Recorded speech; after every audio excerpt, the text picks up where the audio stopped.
O governo dos Estados Unidos anunciou o fim das operações da Agência dos Estados Unidos para o Desenvolvimento Internacional, a USAID, em fevereiro. O presidente Donald Trump já havia paralisado as operações do órgão e autorizado uma série de cortes no orçamento. Criada em 1961, a USAID foi o principal canal de ajuda humanitária dos Estados Unidos. A partir de agora, o Departamento de Estado, comandado por Marco Rubio, será responsável por toda a assistência internacional norte-americana. Então, aí uma posição bastante importante, não sei se vocês viram, né, o pronunciamento do Marco Rubio, mas ele foi bastante categórico em dizer que, infelizmente, a agência não estava mais cuidando dos interesses dos americanos. Então, ao invés de utilizar esses recursos do pagador de imposto norte-americano para defender os valores dos Estados Unidos, no final das contas, o que a gente estava vendo era essa agência muitas vezes financiando vários grupos, várias ONGs que eram contrárias, às vezes, à própria existência dos Estados Unidos. É isso mesmo. Quer dizer, eu acho que esse é um passo já esperado, né, Marina e Paula? A gente tinha já um pouco esse cenário por conta do que já tinha falado até então, Trump, Rubio, todo mundo. Agora, é um passo importante. É um passo importante porque a USAID ficou conhecida como, depois que o Trump foi eleito, como uma agência. A transparência sobre ela foi relevante para a gente entender que ela apoiava basicamente projetos progressistas, até mesmo contra as democracias. Projetos que até influenciavam em eleições. Nós chegamos a ouvir isso e sabemos que houve braços, até mesmo aqui no Brasil, em alguns projetos, né? Pelo menos isso foi dito por eles. E agora, com o encerramento, vamos dizer assim, abre a possibilidade de que um outro passo venha, que eu acho que esse é o mais importante, a revelação do que eles fizeram de fato.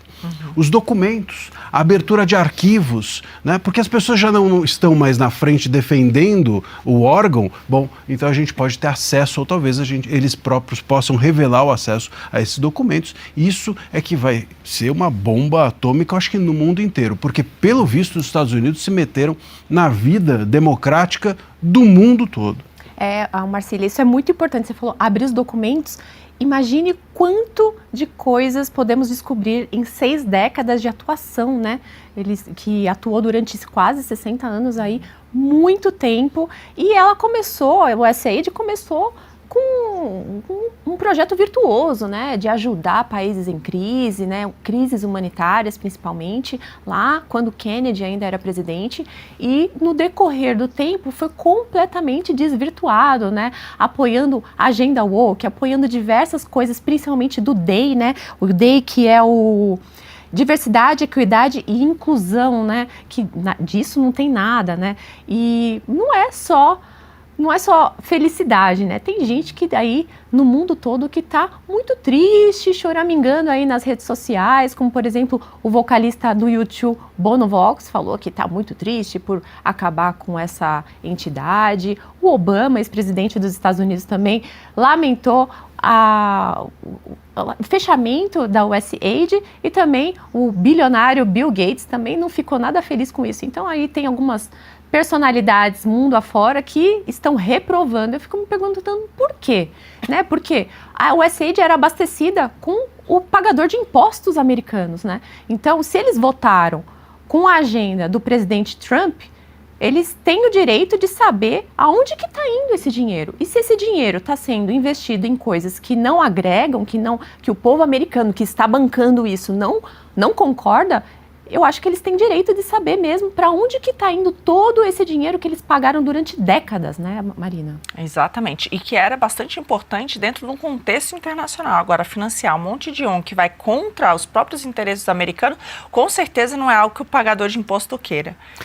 E esse é um ponto que vocês estão levantando, a Paula mencionou, por que o bilionário, ou por que o Bono, por que eles estão revoltados com isso? Veja, esses dois braços são importantes, quer dizer, a gente tem de um lado aqui o bilionário, que óbvio tem interesse interesse também nessas ONGs fomentarem projetos que depois vão ser utilizados por eles próprios, porque são bilionários com interesses, manipulam essa pauta progressista para interesses próprios. E a gente tem a cultura, e aí entra o Bono nessa história, também como um braço de ação disso. Então projetos também culturais muitas vezes são utilizados para mobilizar a população. É importante a gente entender que quando você influencia numa democracia, não basta você influenciar na estrutura dela, você precisa influenciar na cultura que gira em torno dela, e isso, sem dúvida alguma, era feito pela USAID. Legal, gostou desse corte? Estamos ao vivo de segunda a sexta-feira, das 10 ao meio-dia, no YouTube da Revista Oeste. Eu, Marina Helena, Adriana Reide e Paula Camacho analisamos as principais notícias do dia. E siga as nossas redes sociais, @oestcom.elas.